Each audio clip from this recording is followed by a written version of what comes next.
Hey everybody, you can call me old-fashioned, but I was raised to believe that when you see Wandering Winder at a table playing a game, you spec it and you make a YouTube video about it. What do we have going on here? Okay, so this is against Rubesty as well, who I happen to know is also quite a competent player. So this should be a good match. And Wandering Winder opens with silver, silver. Rubesty opens expedition.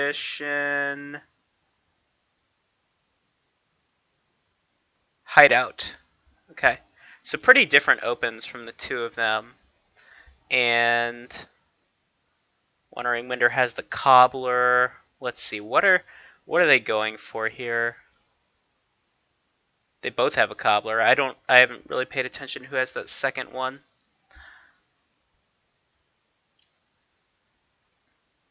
Oh, I I guess I'm staring at it, aren't I? All right. What's the plan here? I mean, the draw is pretty weak. You've got Experiment and you've got Expedition, which function very similarly. I think Expedition is just better most of the time, except its Experiment is gainable. Does that matter? No, there's no way to gain it. So let's see. Looks like Wandering Winder is just not trashing this game. So, is that good? Or maybe he's gonna trash later once the coppers are no longer important to his econ? Or maybe he's just saying, instead of trashing, I'm gonna use warehouses to sift through everything. I don't know. I mean, none of that seems crazy. Like, none of the thinning options here are, good. Sad draw from Rubesty here. So, very early province, turn 8 province, and okay, so let's try to piece together what these players are doing. Wandering Winder is basically playing money with warehouse and a couple of cobblers.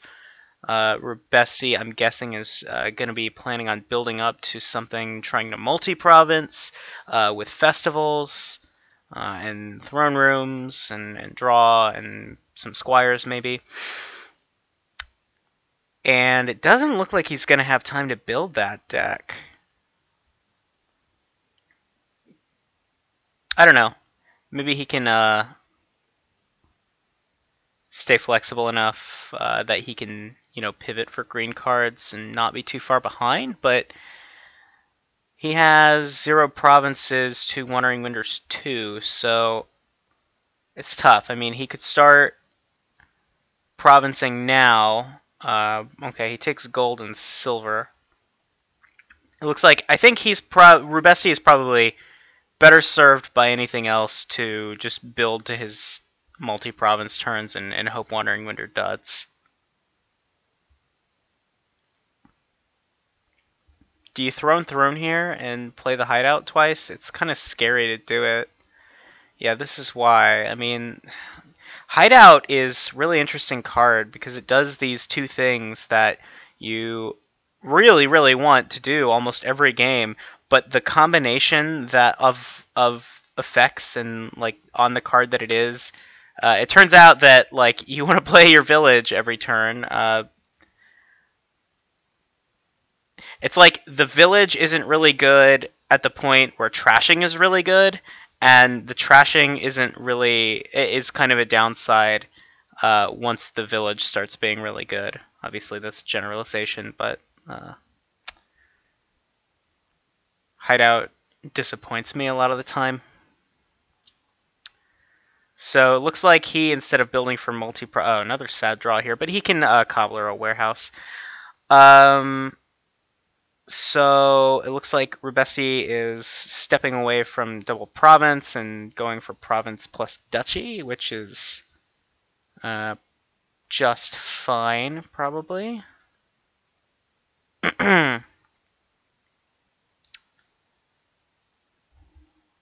What'll it be?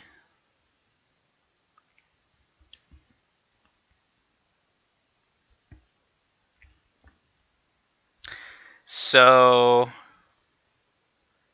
let's see. I'm wondering about the cobblers here. Are the cobblers good? What else would they have been? I'm curious about these cobblers. Did they buy them on exactly 5, or did one of them at some point spend a $6 hand on it? 3 coppers and a silver for 5. I'm wondering if either of them valued the cobbler over gold at any point, or if they both just bought it on exactly 5. On exactly 5, it seems like the best 5 to get.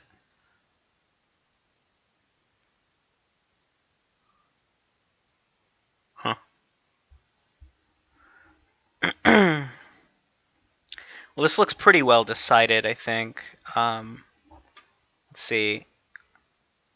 Rubesty needs WanderingWinder to miss Duchy, basically. Which he's missing Duchy now, but... yeah, oh, and Bats points are even a thing. Huh. You know, I never really thought about it, but I guess Baths does kind of reward you for going for this sort of front-runny strategy that is not trying to build a sustainable multi-province, a sustainable deck that provinces every turn, but just wants to start provincing really quickly and doesn't care if it misses because you can take Baths points if you miss. So. Anyway, so another kingdom here, and what's this one looking like? Ooh. This looks like a really strong kingdom for crop rotation. Wait, no, not really stronger than usual because you want green cards in your deck because they serve a purpose, right? 5-2 from Rubesty goes with a relic. I like that. I like the relic. The relic attack is brutal. More brutal than it looks. Oh, and he spikes 6. That's pretty huge to get early crop rotation like that. Now, like, all of his estates are, I mean, they're not all effectively thinned because he can draw more than one in a hand, but his deck just got a lot thinner in a weird way of looking at it.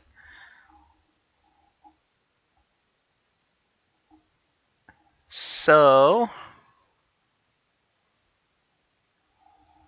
looks like WanderingWinder has just drew all the cards he's bought so far. 2 silvers and a tournament. Could he get province? Oh no, not with that minus card token. Oh, the minus card token may have just... Wait, he had... How much money? 6? Okay, if he had drawn the silver, he might have been able to province or get an expand, but the minus card token cost him that. I think he wants crop rotation more anyway. So, we have a pawn, and what, card buy or something? Takes the province, right? I'm surprised Rubesty doesn't have a tournament yet. Interesting that neither of them has a priest. So that's not super surprising, right? Because tournament mandates you kind of get early provinces. Although neither of them really seem to care too much about tournament, I guess. At least not the tournament prizes. Neither of them seem to be making that a priority, and I don't know if that's a good idea or not.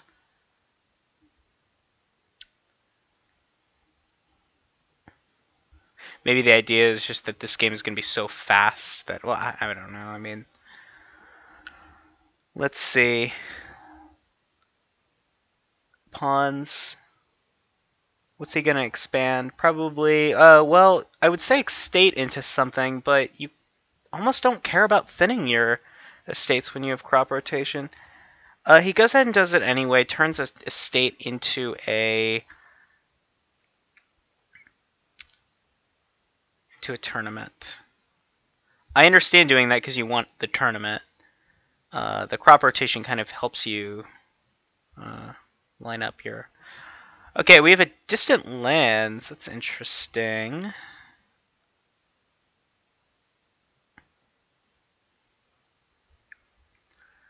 I wonder if you can just skip distant lands here, to be honest. Yeah, blocking the opponent's tournaments is like half the reason you get an early province in a tournament game.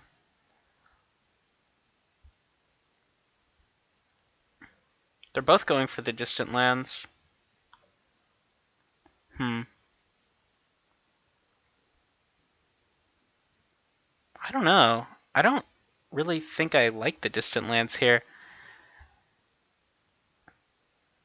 Like, what else could you be doing? You could be getting, drawing a whole bunch with throne rooms and werewolves, and, you know, getting...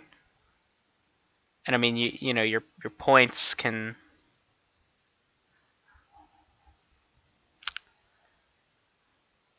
I guess they're fine.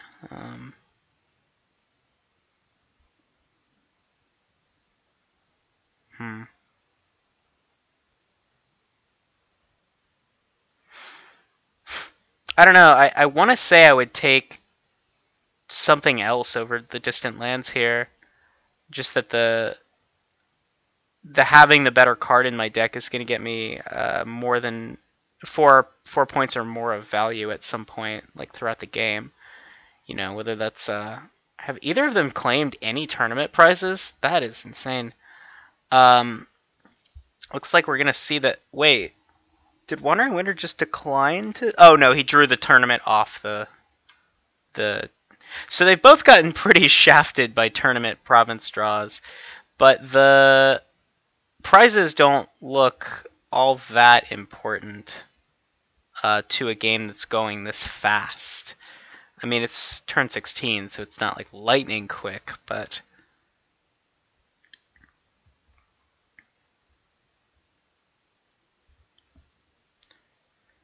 You know. I'm sure both of them would have preferred to have gotten prizes.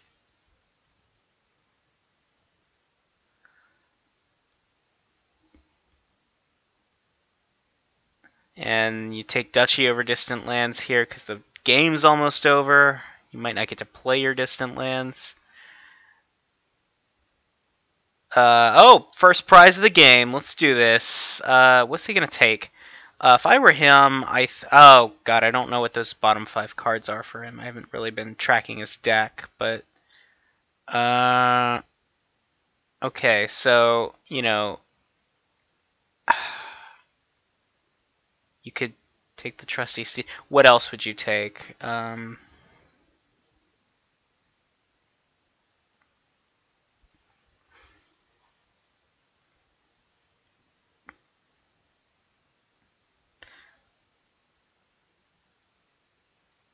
mean, Followers isn't crazy to take, right? Because that discard attack is pretty brutal here, but it's... And you don't mind the estate gains so much because you have crop rotation, so... I think I probably would take Followers first here. I'm usually not an advocate of taking Followers as your first prize. I mean, it depends on a lot. But I think I would take it first here if I can get my prize of choice. Because discard attack hurts, the estate gain.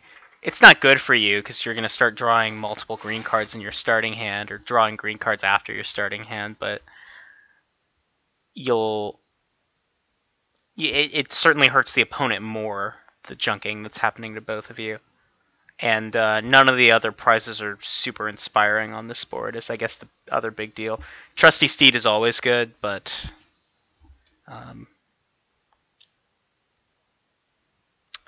turns his priest into a duchy. So... ooh, that feels bad. Their decks are both just totally choking on these green cards. I mean, that doesn't mean they've been playing wrong or anything. They've both just been greening really fast. And if either of them hadn't done that, they'd be possibly locked out of the game by now in terms of score. Wandering Winder probably considers just taking a duchy here, but I think you take the followers if you're in the W's seat.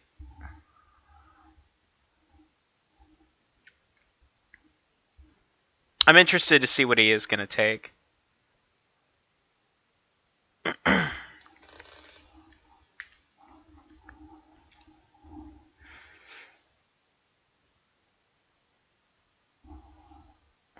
Yeah, he takes the followers.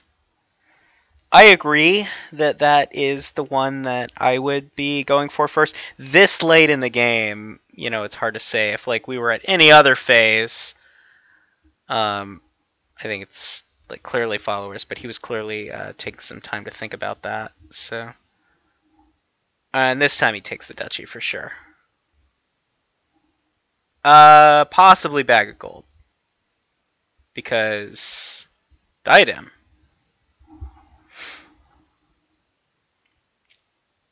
Why diadem? Was he not going to draw the prize or something?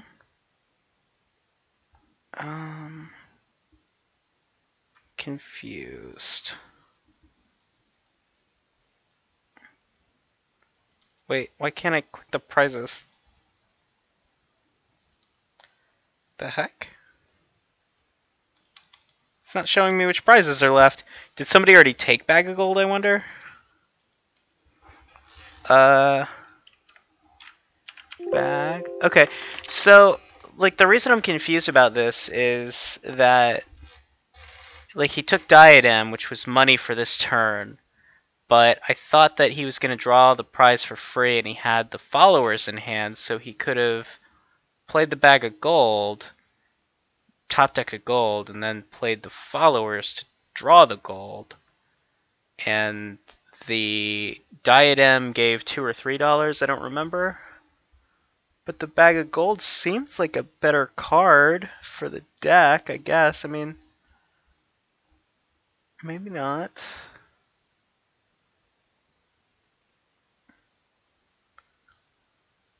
Draws diadem. So, yeah, the diadem was only a silver.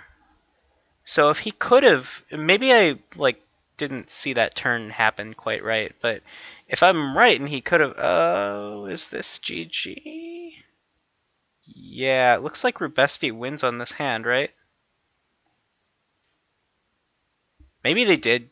Maybe they did both green a little too aggressively with the emphasis on the W over here. Wait, couldn't he have expanded? Did he not have actions to do it? Thought he could have expanded duchy into province. Scored 3 points and then had 48. Maybe he didn't have actions to do it. Oh, wow. We are down to the wire with this. I wonder if one of them should have not greened so aggressively. I mean, a game like this certainly makes distant lands look a lot better when, you know, all the points are in your deck. The ones that aren't seem pretty valuable, but... Alright. Well, let's see if they're going at it again. They are. Okay, what's this kingdom look like? Citygate, stonemason, nobles.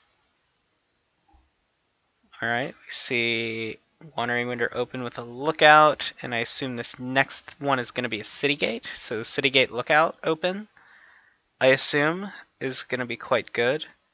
I expect Rubesty to probably follow suit. That seems like just a really good open. Okay, and they both do it. And silver. Good card, silver. Pretty powerful.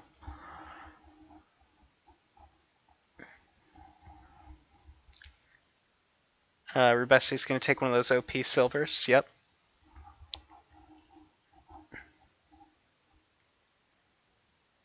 Okay.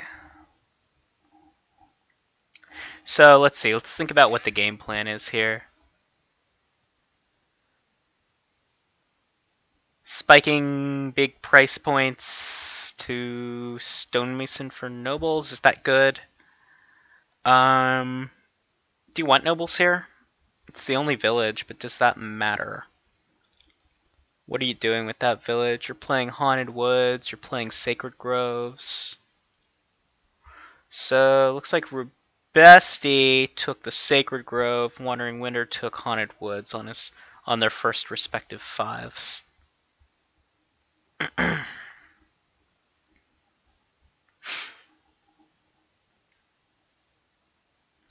Rubesty has, for the first time, somebody took Experiment over Silver, so I'm not saying that's right or wrong, I'm just saying, I have to keep track of that kind of thing. When is that best? When should you stop putting Silver in the deck? And, obviously there's a point.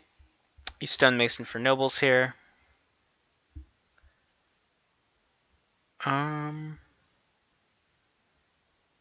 Yeah, Stonemason for nobles does seem like a pretty powerful play, I'd say. Yeah, I think you do want the nobles. I mean, they're points, and I mean, so they're potentially draw and they're a village, and that's the big deal. But they're also points, and any game with Stonemason like this has potential to empty piles really quickly. So, not having any points before you're done building is a scary place to be.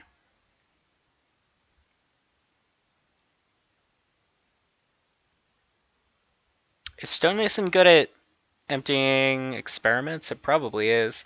You pay 5 and you drain 4 experiments from the pile. So that's, yeah.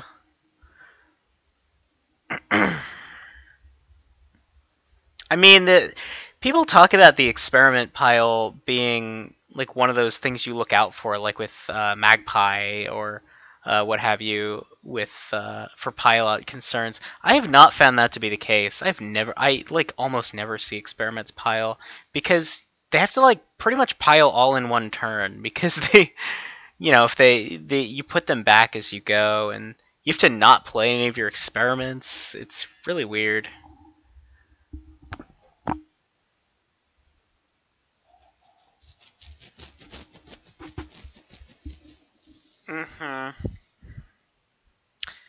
So, okay.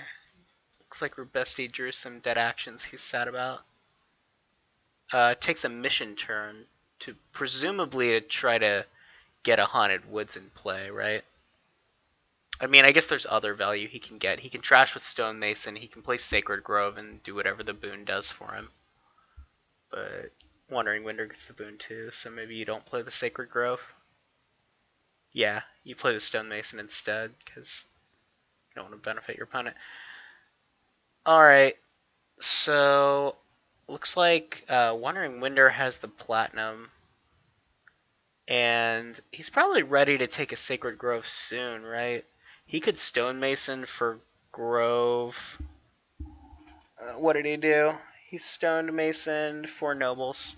That seems fine too. I was thinking maybe he could Stonemason for Grove Haunted Woods. He already has a few Nobles, but the Noble split is probably pretty impactful in this game.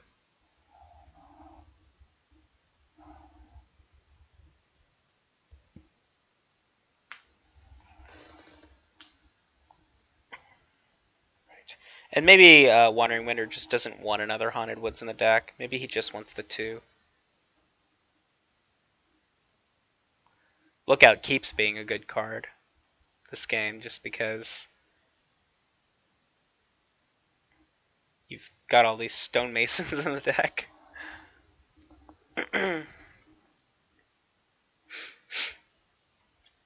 Okay, so he just buys the last Nobles. I mean, it's consistent with how he's been prioritizing other things. The other reason the Lookout keeps being a good card is because of City Gate, right? You can trash the card you want to trash, which is not a luxury that Lookout usually has toward the middle of the game. Let's see. Wandering Winder seems to be a little bit ahead here of Rubesty.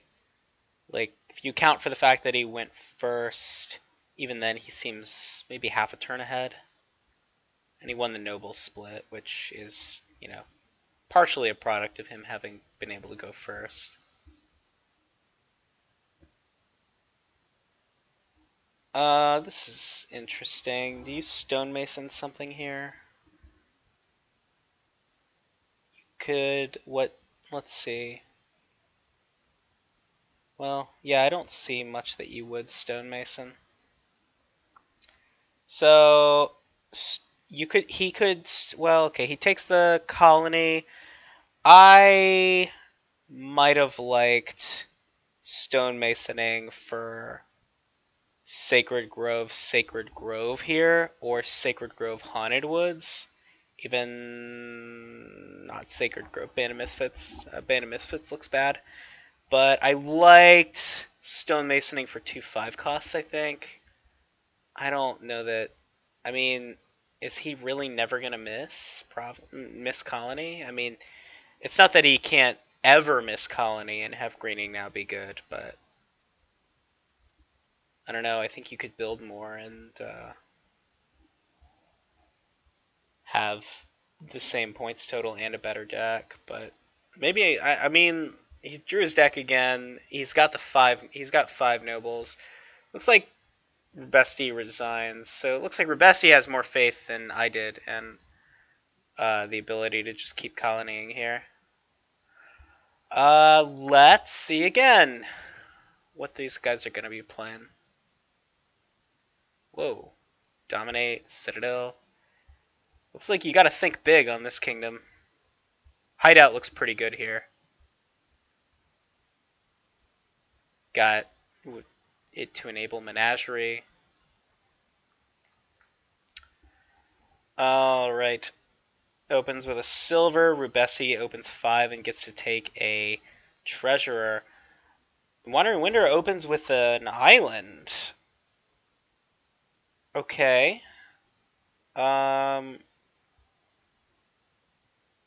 But why not an ironworks or a hideout? Why the island? The island confuses me a bit. Let's see, what? It's to set aside one of the and he declined to play it, right? So it's so that he could buy a treasurer.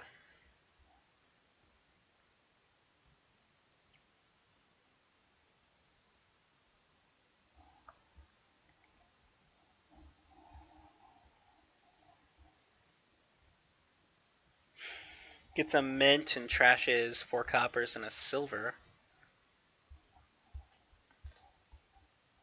Oh yeah, you're really happy to take an early mint like that here because you can gain the silver back with treasurer.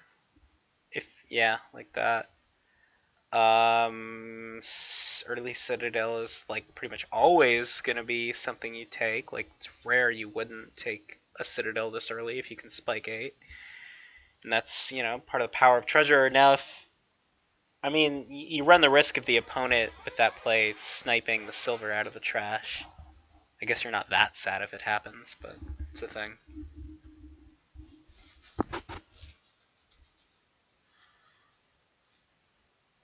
I'm not really sure about the Mystic. Is that better than just getting a second treasurer, or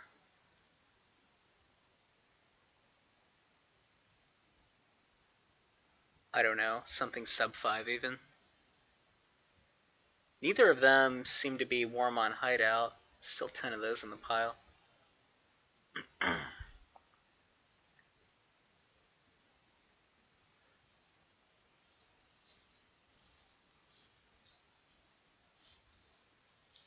Was that a lucky guess, or did he have some way to know that there was an ironworks there?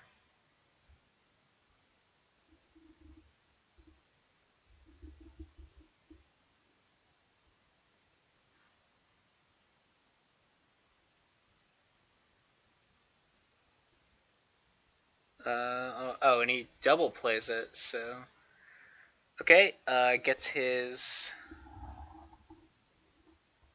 mint. Yep. I wonder if you get a treasure trove here. Kind of doubt it. I could see getting a leprechaun. The draw is pretty weak, though. Well, no, it's not. Menagerie. I could see getting a leprechaun.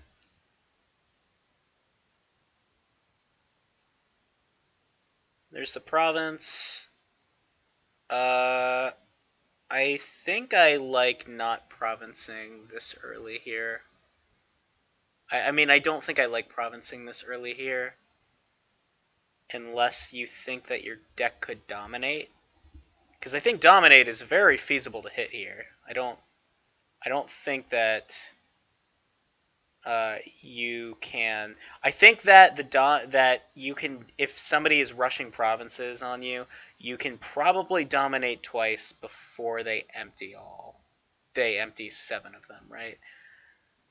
And that's more points than the dominate player than the province player can score without dominating themselves.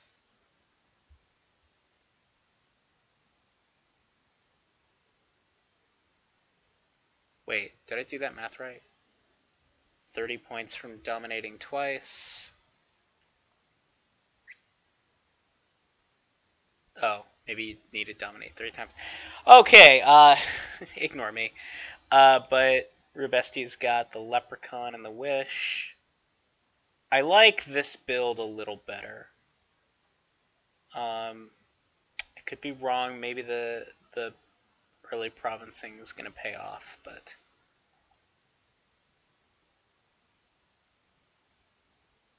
I think I like this a little better. Buys a menagerie. What do you wish for here? Are you wishing for gold here? Are you wishing for mystic, maybe? You might be wishing for menagerie. Can you double play a wish with Citadel? Oh, okay, so the early provincing from WanderingWinder makes sense if his plan is to pile ironworks, islands, and what, menageries before Rubesty can dominate?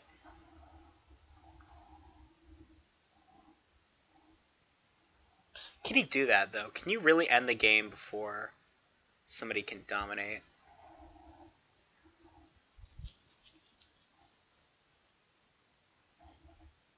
I don't know. I mean, like, you're going to draw a bunch of golds here, but the draw from Menagerie isn't that great, actually.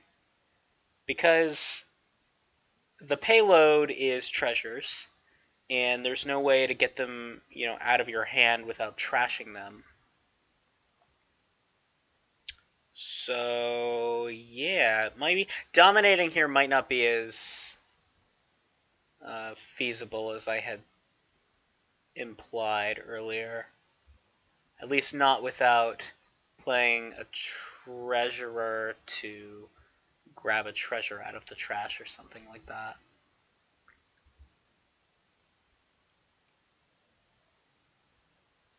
I mean, it's possible. You could do it, but it might not be... You might not be able to dominate 2 or 3 times like you need to.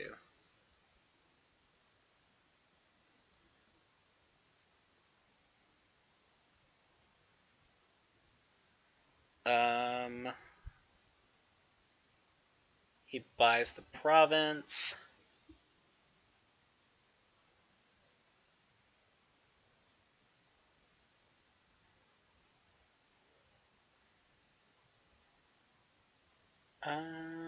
Alright, well, it's turn 13 and their provinces are halfway gone.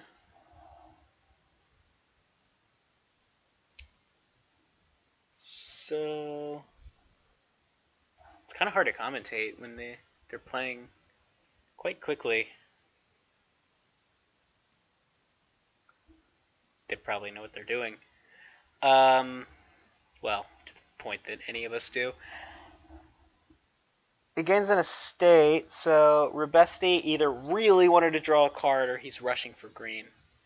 And if he really wanted to draw a card, I think that he thought he was going to dominate that turn, and he didn't. Rushing for estates, ironworksing estates. That seems to be the only reason you'd ironworks an estate, right? Minting a gold seems good.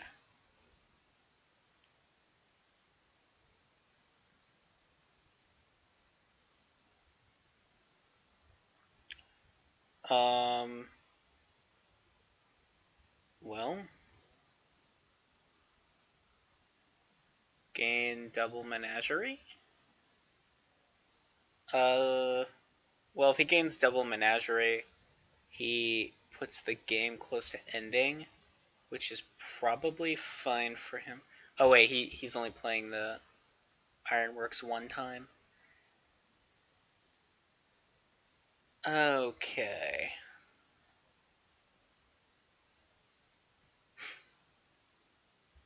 Yeah, if Rubesty doesn't dominate, he's certainly boned. And even if he does, he's probably boned at this point.